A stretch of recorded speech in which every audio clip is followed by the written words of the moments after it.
with soul.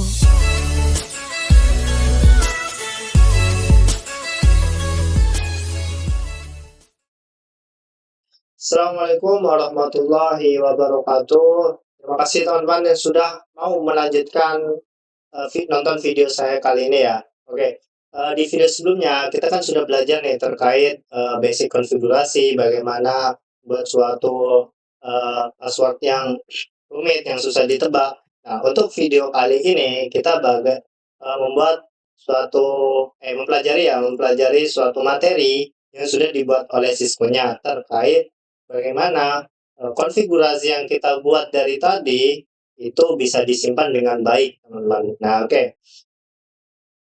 Di subpoin kelima ini ya, ini save configuration ya. Nah, di poin pertama penulisnya menjelaskan terkait konfigurasi file ya, teman-teman ya. Ya, misalkan di sini penulisnya itu memberitahukan pada kita bahwasanya konfigurasi dasar pada suite itu termasuk kata sandi dan sunbanner tadi ya, teman-teman ya. Nah, juga topik ini itu menunjukkan bagaimana menyimpan konfigurasi kita. Nah, tuh. Dan juga di sini ya ada dua file system ya untuk menyimpan suatu konfigurasi kita, teman-teman ya. Yang pertama di sini ada startup config ya, di mana berkas konfigurasi tersimpan yang disimpan di dalam nvram. Nah, seperti ini, nvram ya. Nah, berkas ini itu berisi semua perintah yang akan digunakan oleh perangkat saat dinyalakan atau di reboot ya, teman-teman ya. Nah, di reboot sehingga flash tidak kehilangan isinya saat perangkat itu dimatikan. Nah, maksudnya apa? Ketika kita menggunakan startup config ini, ya, ketika kita nih mematikan sistem kita, nah itu akan menyimpan riwayatnya, teman-teman, sehingga ketika dinyalakan lagi dia akan kembali semula seperti pada sebelumnya ya, sebelum perangkat itu dimatikan. Misalnya kayak menyimpan dan yang disimpan itu menjadi suatu pengaturan bawaan ya. Betul. Dan juga yang selanjutnya ini ada running config ya, di mana ini tuh disimpan dalam sebuah RAM ya, random access memory ya, RAM. Nah, sehingga ini tuh mencerminkan konfigurasi yang kita buat sekarang itu mudah dimodifikasi, teman-teman ya. Sehingga apapun yang kita modifikasi itu walaupun dalam bentuk sedang berjalan atau sedang real time ya, nah itu tidak akan mempengaruhi ya pengoperasian dari Cisco-nya itu sendiri, dari switch-nya, teman-teman ya. Nah, RAM itu adalah memori yang volatil ya, teman-teman ya. Jadi RAM itu akan kehilangan semua isinya saat perangkat dimatikan atau dihidupkan. Nah, bagaimana ketika kita menyimpan suatu konfigurasi itu tidak di dalam RAM, tapi di dalam file, teman-teman. Sehingga ketika perangkat dimatikan dan dinyalakan, nah konfigurasi yang kita buat itu tidak akan hilang, teman-teman, karena kita sudah menyimpannya ke dalam file, bukan di dalam RAM lagi. Seperti itu ya, menurut penulisnya. Oke. Nah, selanjutnya, di poin selanjutnya ini ada sebuah alter the running configuration ya. Jadi bagaimana kita itu mengubah suatu konfigurasi yang sedang berjalan, teman-teman. Nah, di sini penulisnya tuh mewanti-wanti ya kepada kita. Jadi jika perubahan yang dilakukan pada konfigurasi yang sedang berjalan, nah itu tidak memberikan efek, teman-teman. Tidak memberikan efek yang kita inginkan ya, dan konfigurasi yang sedang berjalan walaupun itu belum disimpan, teman-teman. Jadi sungguh luar biasa ya, petunjuk ini itu emang benar-benar dibuat, teman-teman. Jadi aplikasinya itu dibuat emang benar-benar untuk menyelesaikan suatu permasalahan ya, yang permasalahan itu susah ditebak gitu loh. Nah, di sini ada suatu video ya terkait mengubah suatu konfigurasi yang dalam keadaan running ya, dalam keadaan berjalan gitu. Nah, oke. Di poin selanjutnya, di sini ada sebuah capture konfigurasi ya, bagaimana kita itu bisa mengkonfigurasi ke dalam file teks gitu. Jadi dari gambar ya dikonfigurasi dalam bentuk file. Nah, ini cukup menarik teman-teman ya. Nah, di sini dari penulisnya itu sudah memberikan sebuah petunjuk ya, yang dimana di step pertama kita itu diminta untuk membuat membuka membuka terminal ya teman-teman, buka terminal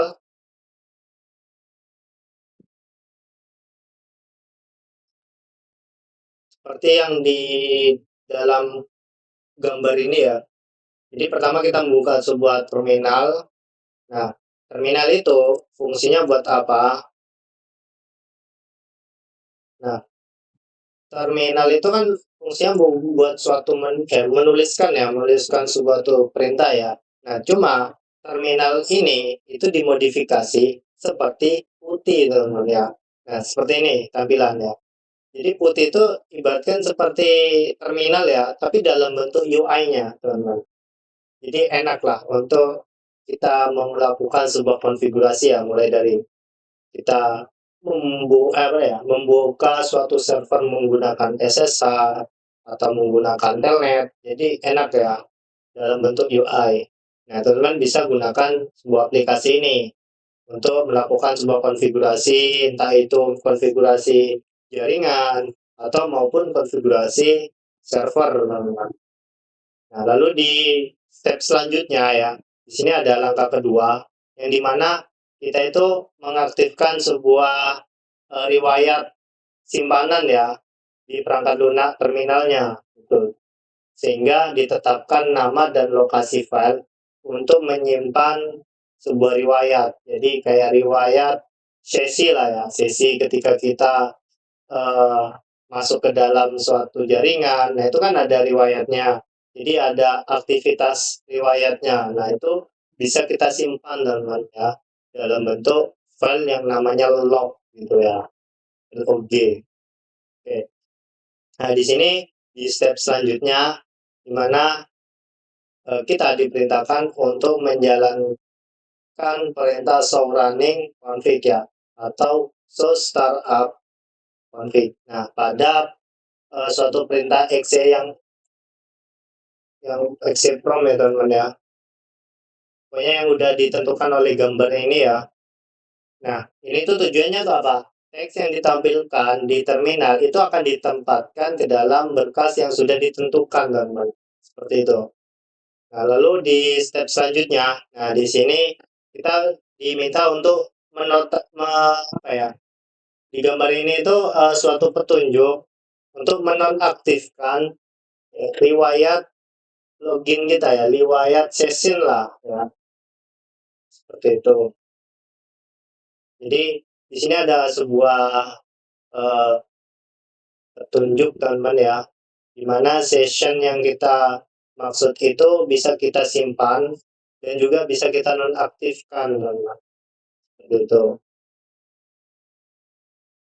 Nah, lalu di bawah sini ya terkait berkat teks yang dibuat itu ternyata dapat digunakan sebagai apa?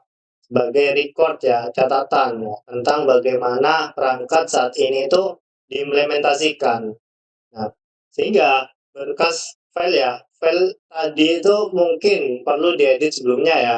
Nah, digunakan untuk apa? Untuk memulihkan konfigurasi yang tersimpan ke perangkat. Nah, lalu di sini to restore a configuration file to a device ya. Untuk mengembalikan file konfigurasi ke perangkat. Nah, di sini ada dua langkah teman-teman. Yang pertama, kita masuk ke mode konfigurasi dulu ya secara global di perangkat itu. Nah, lalu yang kedua, ini salin, habis itu ya isinya kopas ya. Jadi kita ngopas ke terminalnya teman-teman. Jadi yang pertama kita harus masuk ke dalam mode konfigurasi, habis itu kita kopas. Seperti itu. Nah, ini terkait uh, inisialisasi switch-nya teman-teman. Teman bisa download di sini. Oke. Nah, udah selesai ya. Oke, selanjutnya kita masuk ke subpoint 6, yakni port dan addresses. Nah, ini menarik nih teman-teman untuk kita bahas nih. Nah, port dan addresses ya, dan port dan sebuah alamat ya. Nah, di sini Di poin pertama, di sini penulis itu menjelaskan terkait IP ya, Internet Protocol ya, bagaimana IP address itu dibuat ya, dan bagaimana bentuknya. Nah, di sini penulisnya itu menerangkan bahwa oke, di pertama ini adalah ucapan hangat ya, salam hangat kepada kita. Ya, ini sudah sejauh ini ya, sudah memahami terkait perangkat switch itu sendiri ya. Jadi penulisnya itu mengatakan bahwa the fun is not over katanya teman. Jadi keseruannya itu ternyata masih belum berakhir seperti itu. Jadi ternyata keseruannya ini masih berlanjut teman.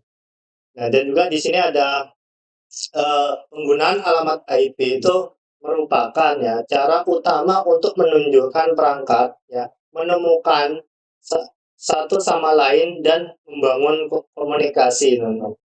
Jadi IP itu kan sebuah tanda ya, tanda setiap perangkat. Jadi bagaimana perangkat itu bisa ditandai teman. Nah, itu bisa melalui IP. Nah, sehingga setiap perangkat itu harusnya memiliki IP yang berbeda. Nah, kalau misalkan IP sama, nah pasti itu ketika kita menghubungkan ke IP publik itu tidak bisa teman, karena IP-nya sama. Seperti itu. Nah, juga di sini penulisnya tuh mengatakan ya, ada beberapa subpoin. Yang pertama ada komputer ya. Ya, di sini ini apa sih? Ini adalah contoh perangkat teman-teman ya yang sudah dikonfigurasi dengan alamat IP ya. Contohnya seperti komputer ya yang sering kita gunakan ya seperti di tempat kerja atau laptop atau server ya atau bahkan web server itu memiliki alamat IP teman. Dan juga di sini ada printer ya. Printer ketika printer itu sudah mendukung jaringan ya yang bisa dikontrol melalui WiFi. Nah, itu printer itu juga memiliki sebuah alamat IP hingga agar dimudahkan mencari alamat ini, mencari perangkatnya, teman. Lalu selanjutnya di sini ada VoIP ya untuk jaringan telekomunikasi, teman.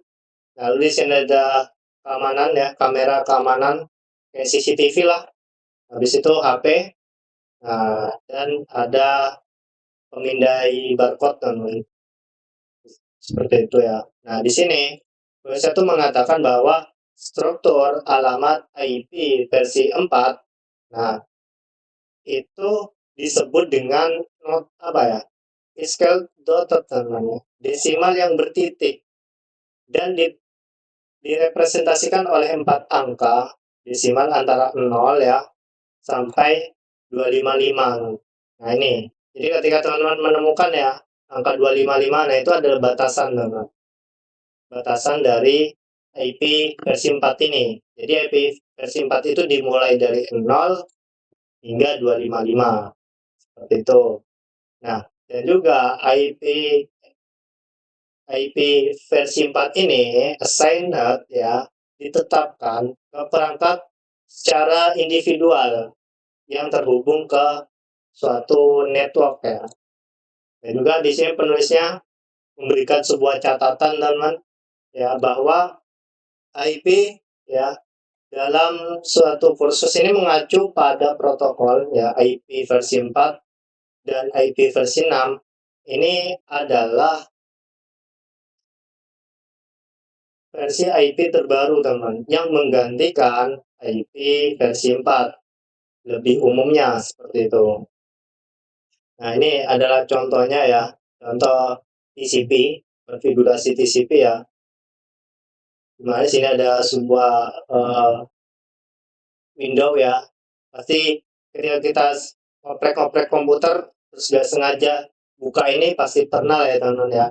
Di sini ada Internet Protocol version 4 ya atau IPv4. Nah, di sini kita bisa melihat nih alamat IP pada perangkat kita.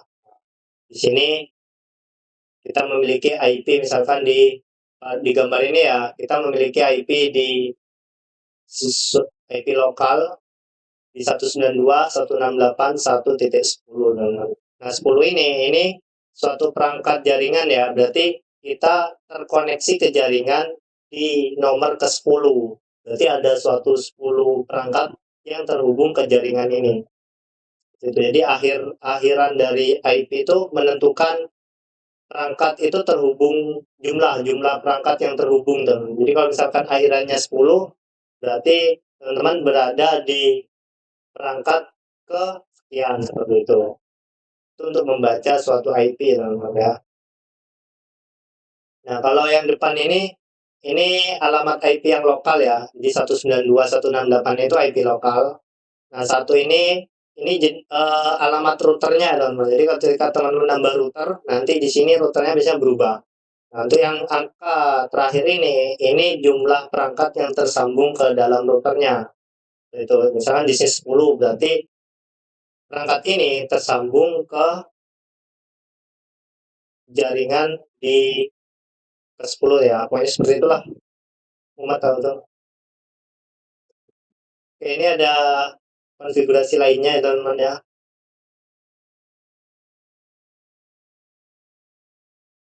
Langsung saja, teman-teman, kita masuk ke poin selanjutnya, yakni interface dan port ya. Nah, penulisnya itu mengatakan bahwa komunikasi jaringan itu bergantung pada interface, teman-teman ya. Interface terkait dari perangkat pengguna yang kita gunakan ya, terkait device lah ya. Seperti contoh di gambar ini, teman-teman ya, di mana kita itu bisa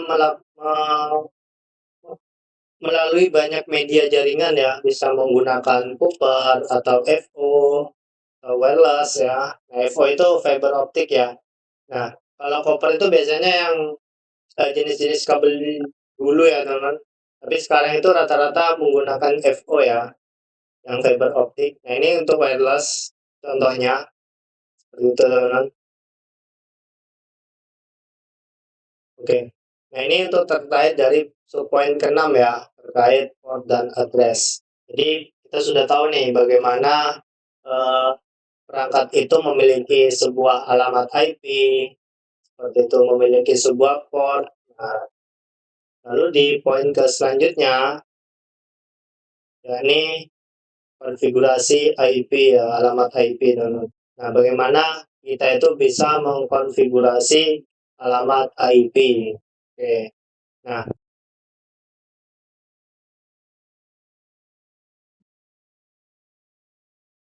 di sini penulisnya tuh menjelaskan bagaimana kita mengkonfigurasi alamat IP itu secara manual untuk perangkat kita, for end device ya, perangkat terakhir ya. Nah, di sini teman-teman akan ditampilkan sebuah gambar Ethernet Properties. Nah, sebelum itu penulisnya itu sudah memberikan sebuah petunjuk ya untuk mengkonfigurasi alamat IP P4 ya di dalam Windows kita. Nah, itu langkah pertama kita harus membuka suatu kontrol panel ya. Nih, kontrol panel.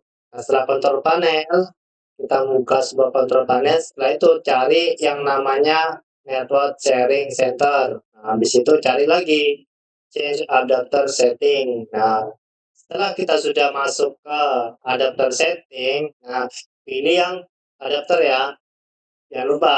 Setelah itu klik kanan dan pilih properties. Nah, nanti akan muncul nih seperti ini, teman-teman ya. Akan muncul seperti ini. Nah, setelah itu teman-teman pilih yang local area connection properties. Nah, nanti tampilannya seperti ini ya. Nah, ini terkait konfigurasi Ethernet kita, teman-teman ya, yang udah tertanam di dalam perangkat kita. Nah, setelah itu di sini sebuah highlight ya, Internet Protokol versi 4 itu bisa kita gunakan untuk cara lainnya, yakni dengan properties, habis itu pilih yang Internet Protokol IPv4 ini, teman-teman ya. Jadi teman-teman pilih yang IPv4 ini, lalu teman-teman klik properties. Nah, maka nanti akan muncul nih sebuah window baru Nah, untuk mengetahui alamat IP address kita di perangkat komputer kita, teman-teman ya. Jadi komputer kita itu berada di perangkat keberapa ya. Nah, dan juga di gateway keberapa. Seperti itu. Oke, masuk ke poin selanjutnya, teman-teman, terkait konfigurasi alamat IP yang secara otomatis ya. Nah ini, kalau misalkan tadi teman-teman pilih yang bawah, nah itu teman-teman melakukan IP, menentukan IP address secara manual. Nah, untuk secara otomatis, teman-teman tinggal pilih aja yang obtain an IP address automatical. Ya, jadi akan dibuatkan secara otomatis dari sistemnya, teman-teman. Seperti itu. Nah, ini untuk sintak cek ya. Oke. Selanjutnya kita masuk ke poin berikutnya, yakni konfigurasi switch, teman-teman ya, melalui interface. Nah, ini untuk sintaknya itu. Nah, ini untuk materi kali ini teman bisa di-download ya, terkait implement basic connectivity ya. Nah, kita sudah melewati terkait subpoin 7, yakni konfigurasi IP address ya. Bagaimana IP address itu jadi kita bisa mengetahui IP perangkat kita, dan juga bagaimana kita mengubahnya secara custom di perangkat kita ya, seperti itu. Jadi kita udah cukup jauh ya bermainnya, jadi cukup menarik, teman-teman. Oke, selanjutnya di sini kita masuk ke verify connectivity ya, bagaimana kita memverifikasi suatu koneksi. Wow, ini menarik, teman-teman. Sini ada video ya yang sudah dipaparkan oleh Cisco-nya terkait penanda antarmuka ya.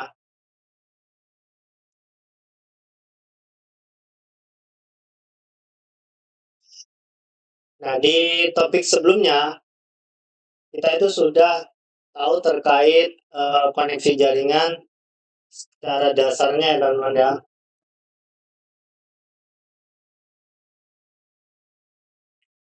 Nah, di mana kita itu bisa mengkonfigurasi ya, atau memberikan alamat IP pada perangkat kita, teman-teman ya. Di sini ada videonya, dan bisa tonton sendiri. Dan juga di sini ada video activity ya, dari ujung ke ujung. Ini detail banget nih, teman. Oh, ini cuma bahas ya, video, teman. Langsung aja ke terakhir aja nih, teman. Jadi terakhir ini modul praktis.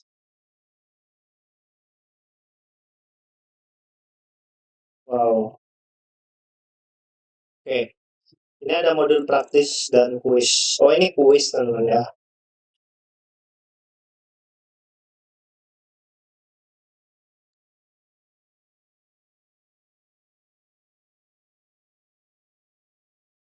Oke. Di poin pertama di sini ya, terkait paket tracer, teman-teman ya. Jadi ini adalah konfigurasi dasar suite ya, dan juga end device ya, konfigurasi end device. Nah, di sini penulisnya itu menerangkan bahwa sebagai teknisi jaringan yang lokal yang baru direkrut. Nah, di sini kayak studi kasus, teman-teman ya. Jadi kita itu diberi suatu studi kasus ya, seperti dimintai oleh manajer jaringan untuk menunjukkan kemampuan kita dalam mengkonfigurasi suatu jaringan. Ini seperti studi kasus yang diberikan dari Cisco-nya kepada kita ya. Oke, di poin selanjutnya ini ada lab ya, konfigurasi dasar ya, terkait switch dan konfigurasi perangkat. Nah, di sini ada suatu skill keterampilan yang dimana penulisnya itu memberikan kita suatu pernyataan ya, bahwasanya kita tuh sudah menguasai terkait keterampilan bagaimana menyiapkan suatu jaringan yang bagus ya, yang udah kita pelajari sebelumnya, mulai dari menyiapkan topologi, habis itu konfigurasi host, dan juga konfigurasi serta verifikasi pengaturan switch yang basic, kan. Dan juga di sini ada petunjuknya ya, kan bisa kalian download. Lalu di sini ada equipment ya, peralatan.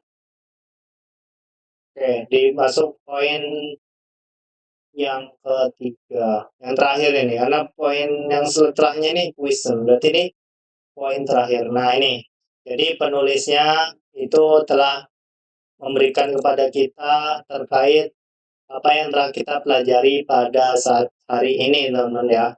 Nah, di sini ya, semua perangkat akhir dan perangkat jaringan itu ternyata memiliki sebuah sistem operasi, teman-teman. Nah, karena apa?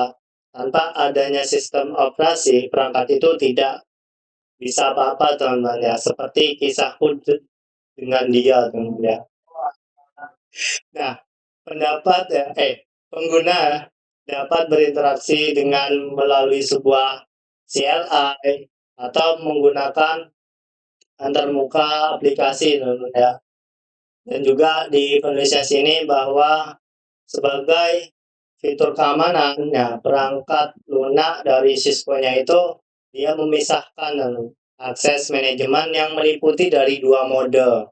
Mode perintah yaitu access user ya, dan juga access privilege seperti itu.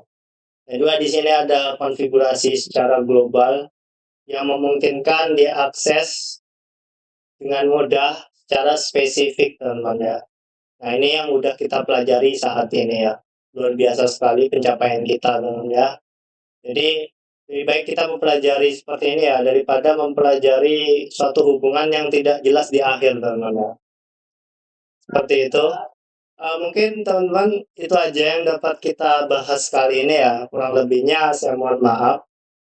Kita tutup dan kita akhiri pembelajaran kita hari ini dengan ucapan alhamdulillah bersama-sama. Alhamdulillahirrabbilalamin. Oke teman-teman, cukup sekian yang dapat saya sampaikan. Kurang lebihnya saya mohon maaf. Saya tutup, saya akhiri. Fisabilillah haq, fastabiqul khairat. Wassalamualaikum warahmatullahi wabarakatuh. Now that we're so